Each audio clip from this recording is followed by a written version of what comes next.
Right now, tort reform is the buzz phrase at the state capitol. Find out what our Investigates team is finding out about that hot button issue.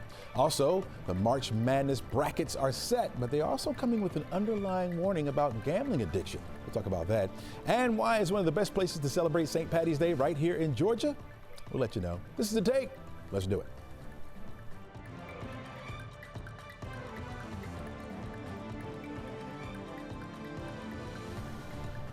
Hello and welcome. I'm Chesley McNeil, and this is The Take, where we go above and beyond the headlines and look at the why and how stories are impacting you and your community. We invite experts in to give us their take and expertise on today's hot topics. Plus, we try to have a little bit of fun as well. Now today, parts of Georgia continue to pick up the pieces from this weekend's round of deadly storms across the southeast. This is drone video that you're looking at right now from Paulding County showing just some of the damage and destruction out there. The National Weather Service confirmed an EF1 tornado touchdown in the county on Sunday, bringing winds up to about 110 miles per hour. Paulding County Sheriff Ashley Hansley said about 14 homes were severely damaged, and at one point, 30,000 residents were without power. This is a tight-knit community, and this is something that hasn't happened in quite some time. We always prepare for the worst and hope it passes by us. Unfortunately, our car got called today, or last night rather, and we had a significant amount of damage. Now, despite all that damage, the sheriff reported no injuries. Restoring power to some communities may take some time as the transmission line came down during the storm, which serves as a main source of power for that particular region. Let's take a look at our 7-day outlook. The rain is gone. Those thunderstorms are out of the way, folks. We cleared out yesterday, and we're going to stay that way for the next couple of days as high pressure builds in. It's cool today, so you need to grab your jacket. We're looking at winds out of the northwest up to about 17, 18 miles per hour, but the gusts will be in the 20 mile per hour range at times. And so you need to be on the aware of the cooler air that's going to be out there. We'll warm it up nicely as we head into Tuesday and Wednesday, back into the 70s by then. Got another front that's going to come through on Thursday. We'll knock that temperature right back down to the 50s. We'll gradually warm it up a little bit as we head through the upcoming weekend, back to the 60s and eventually the 70s. Only a 30% chance for a stray shower or two on Thursday as that front passes through our forecast area. All right, let's now go under the Gold Dome. We've heard a lot of talk about tort reform during the current session of the Georgia legislature. Changes pushed by Governor Brian Kemp cleared the Senate and now are in the House. But does any of this impact you? That's what we're going to try to find out here. 11 Alive News senior investigator Rebecca Lindstrom joins us now and says that it's all about rates, whether you're getting behind a wheel of a car or you're taking out a loan to buy a house. Rebecca, first of all, welcome back to the show. Thank you. It is good to be here. All right. And can you describe for us, in your words, what tort reform means? Yeah, because this is definitely a phrase that is getting used a lot right now, and it is just a clunky term. So I want to start with just saying, what is tort reform? I mean, tort reform, it is the changes to our legal process to reduce the number and the cost of civil lawsuits. That's it. That's what tort reform is. And a lot of states, they've passed some kind of tort reform. You might have heard of, what's happening in California or Texas and comparisons being made. But when you look at that definition, you have to understand that tort reform can mean a lot of different things, because again, it's choosing option A or choosing option B in order to reduce the number and the cost of those civil lawsuits. And because of that, even as we're talking about it, it's hard to make those apples to oranges, kind of comparisons and really boil down to what's happened in one state. Is that going to impact what's happening in ours? So break down for us how our lawmakers are trying to get that tort reform here. So the proposed bill would change a lot of different things, but here's some of the key elements, such as medical statements. Right now, attorneys can show what a treatment would have cost if the person injured had to pay full price. This bill would say, hey, if you're going to show that, then you need to show what they actually paid, which we know is often a lot less. It would also allow defense attorneys to tell jurors whether you were wearing a seatbelt when you got into an accident. Right now, that is not allowed. The idea there is that if you had worn your seatbelt, your injuries might not have been as severe, and their client shouldn't be responsible for your potentially bad decision. Another thing it would do is it would change who can sue a property owner for negligent security. Another kind of clunky phrase there, but an example of that might be trying to sue the owners of a gas station because you got robbed while pumping gas. You could say, you knew this was a high crime area. Why didn't you have more security there so that I didn't get robbed you know, because you had security guards to prevent that. Gotcha, gotcha. Okay, so how does this, what does this have to do with my insurance premiums? I mean, because that's really the bottom line we all want to know. Like, if we go ahead and we do all of this, what are we going to get in exchange? So the discussion, the thought here is that the more high dollar lawsuits insurance companies face, the more that they have to pay out, and then the more we have to pay for insurance. So if we reduce all of that, our insurance rates, well, they should go down too, right? Well, our research finds that no, rates never come down when you pass these kinds of laws. The money is going to go into the pockets of the insurance company. That if only 2 years ago Florida passed its tort reform legislation, that now we're seeing all of this dramatic improvement in this market, which, you know, mind you, Florida is surrounded almost entirely by water. They have a very interesting and costly, you know, insurance market, and they're seeing these results where premiums are coming down. All right, so we heard the high dollar verdicts mentioned. Do you know how many we've had here in Georgia? Yeah, so when they're talking about the high dollar verdicts, they like to use this phrase, nuclear verdicts. And according to the report by the U.S. Chamber of Commerce, from 2013 to 2022, Georgia had 64 nuclear verdicts. So 64 times where a jury said, yeah, they deserve this money, and then awarded a settlement or a jury award that was more than $10 million.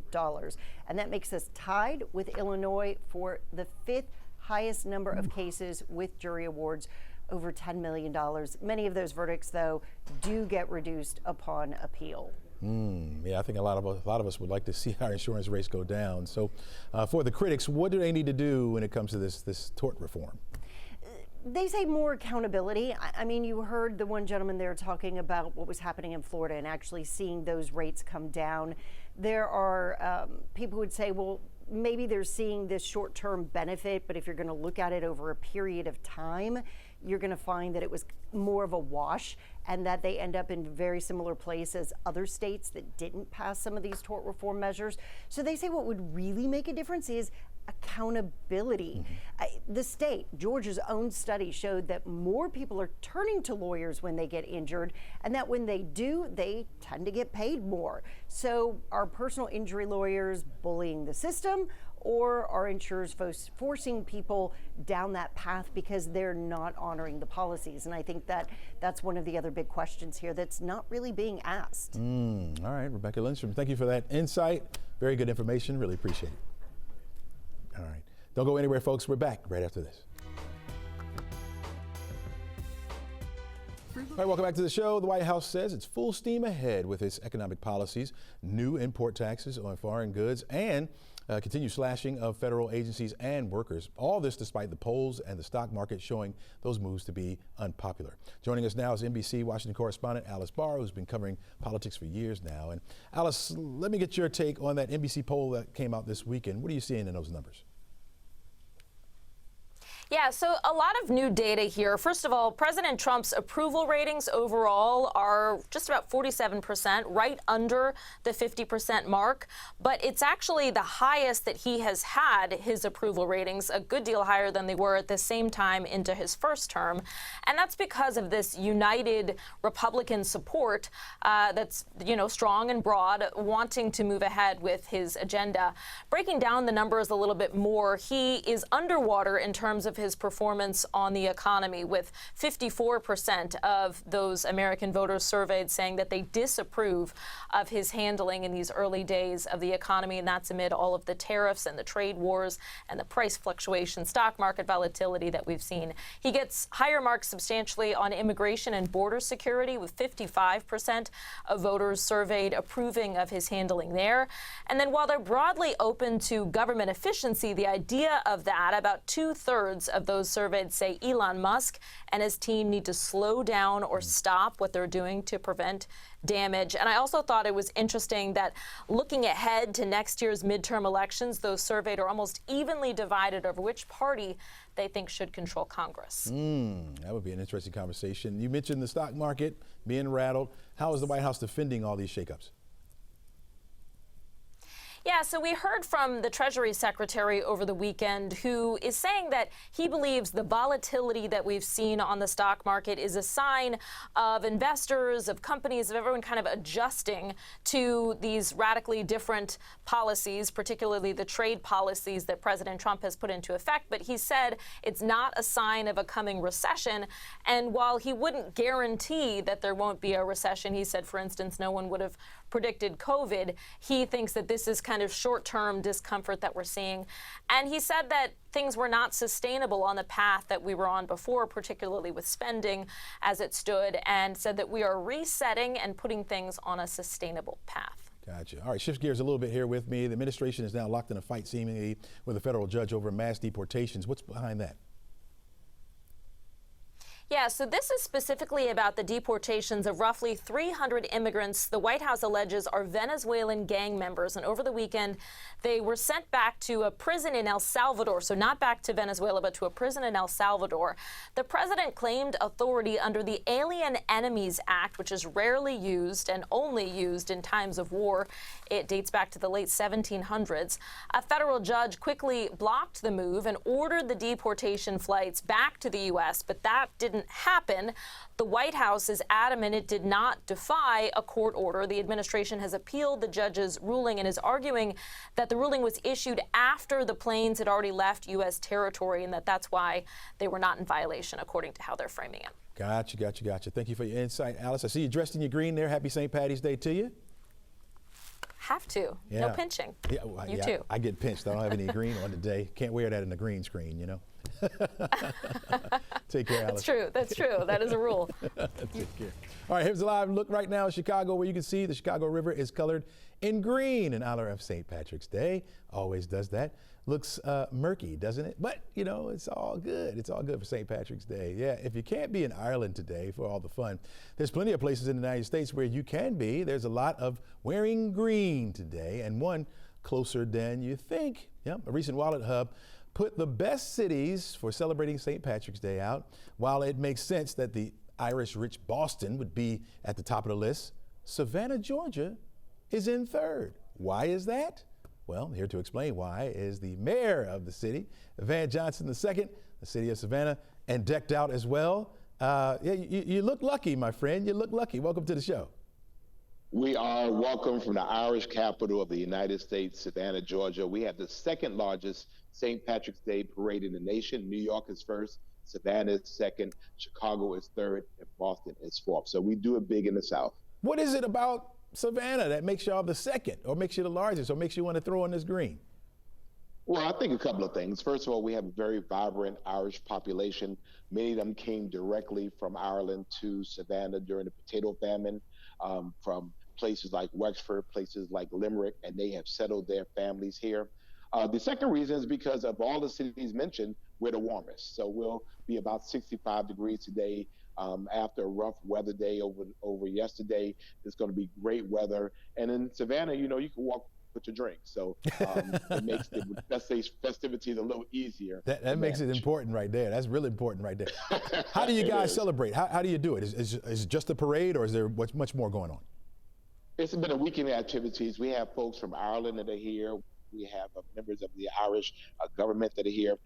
We had a mass yesterday that celebrated the military influences, the faith influences. Right now I'm in St. John's Basilica here in downtown Savannah. Mass is going on upstairs, and we're finishing the religious portions of that. The parade starts at 10:15, and then we'll keep it on all night long.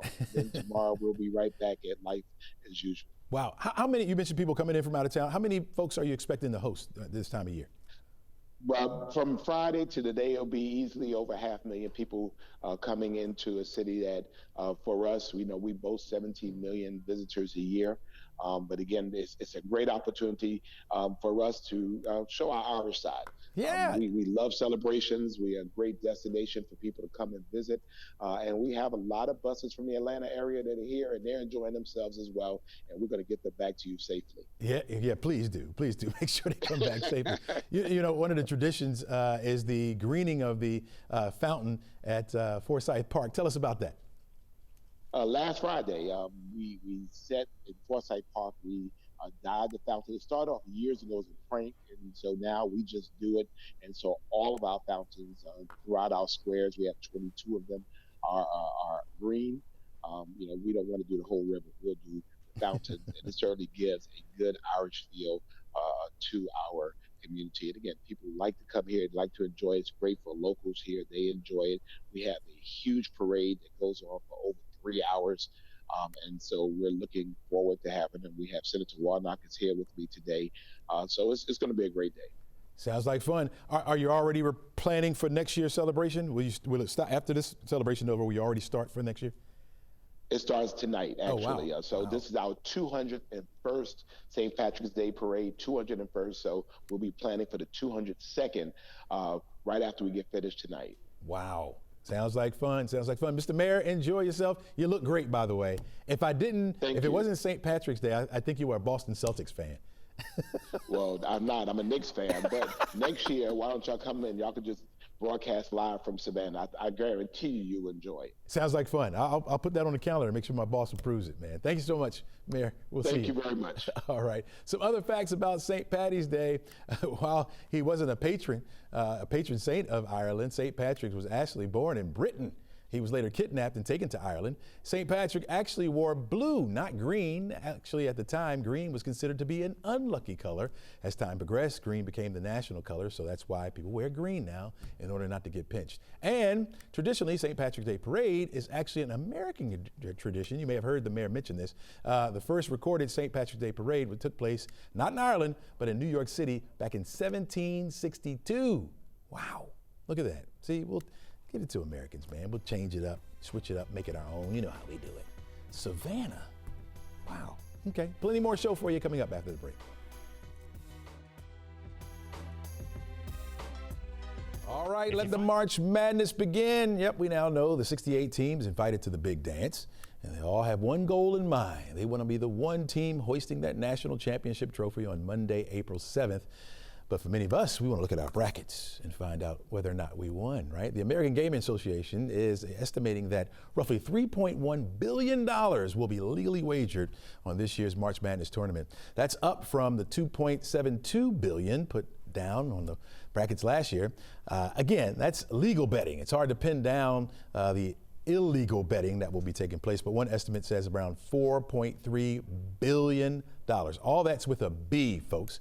Here now to talk more about it is Monique Garside, psychotherapist based out of Stone Mountain. Monique, that's a lot of money. That's a lot of money. What's your initial thought or take on these figures? Yeah, that is a lot of money. And so you think about how exciting it is. But at the same time, we think about how are we doing this responsibly, and what does that look like? And as exciting as it is, we want to make sure we don't cross that line of not being able to adjust when we're too excited. How strong would you say gambling addiction really is? I think it's very strong. I think we're just now learning more about it. Gambling addiction, you have some of the same things you would look at if someone who has an alcohol or a drug addiction. It's that chasing that high. It's the same thing, but it looks different. So you can't see a gambling addiction from a person, right? So we look at some of the same things, but it is very high. Those numbers are increasing, and so more awareness is being raised around it. You mentioned alcohol and drug addiction. When we think about addictions, that's probably the first thing we think about. But how does gambling rate to that? Yeah, so gambling addiction is the thing about it that's so dangerous for gambling addiction is because one, we sometimes don't take it serious. We don't think that it's a thing. And so then we don't take the proper measures, or maybe we don't support an individual who is struggling with an addiction. And so getting the resources to them or getting the help to them is really important. And so as we're still learning more about it, we have to understand we have to tackle it just the same type of resources that we will pour into a substance or drug addiction is the same type that we would do for gambling addictions. Monique, I can't say I've never wagered anything with a friend or something like that. You may be sitting at a bar watching a game or something like that, and you say, hey, man, I bet you the Sixers are going to win tonight, and it's maybe $1 bet, that kind of thing. What are the signs that someone may be going a bit too far with it? Yeah, so you look at someone who has maybe loss of impulse control, someone who is willing to, they are they don't care about the risk anymore. They're going to continue to bet, and they're going to get into issues such as like financial trouble. Someone, maybe they are so hyper focused on it, they have these compulsions that they may not be looking at things in a clearer way. So their judgment is going to be off a little bit, and they're going to be willing to risk things like their family, their job, their finances. So someone who doesn't really have control over that behavior. So what's the best way to deal with it? So one of the things is to get support. So you can get support in multiple ways, whether it's being honest with your family and your friends, maybe having someone for accountability, having an accountability partner, setting your limits. So, what's that limit from going to a friendly wager to now we are stepping outside of something that we can control? Looking at creating boundaries. So maybe you say, you give yourself a limit of how much you do it. You look at that. And then maybe just looking at when you feel like you might be getting a little bit out of control, and maybe when you feel like you can't control it, then seeking help. So whether you go to friends and family, whether you go to a therapist, but knowing when it's time for you to go and get help. When you say set a limit, well, I mean, and nobody knows really how much somebody's making or what they can bring in or whatever, but, right. And I've never, I'm $1. You know what I mean? That's about all Right. But even time-wise, so if you're saying, okay, I'm going to give myself, 5 minutes, whether you're using an app or whether you're somewhere in a space, right? Giving yourself some time, say, okay, you know what, win or lose, I'm going to walk away. And being able to say that. It's when we have trouble saying it's time to walk away is when we get a little bit across that line. Gotcha. All right. So I have to ask you, did you fill out your bracket? I have not filled out my bracket yet, but we are a Duke household, so it's going to be on our bracket. Okay, all right. And what's your limit about? You $5, $10. What's your limit?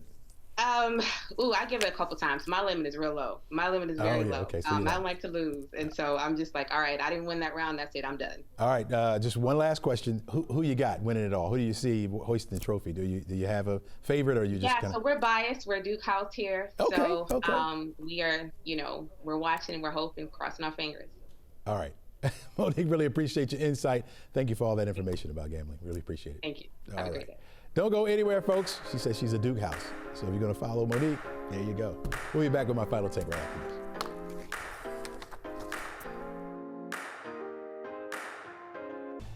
All right, welcome back, folks. We're looking at 59 degrees for a high temperature day. We'll be on the cool side. Grab that jacket before you leave the house. Despite the fact that we'll have all that sunshine around, it's going to be on the cool side. We rebound quickly. By Tuesday, Wednesday, temperatures will be back into the 70s. Cold front comes through, knock those temperatures right back down to the 50s on Thursday with a 30% chance for an isolated shower or two. Then back warming up as we head into the upcoming weekend.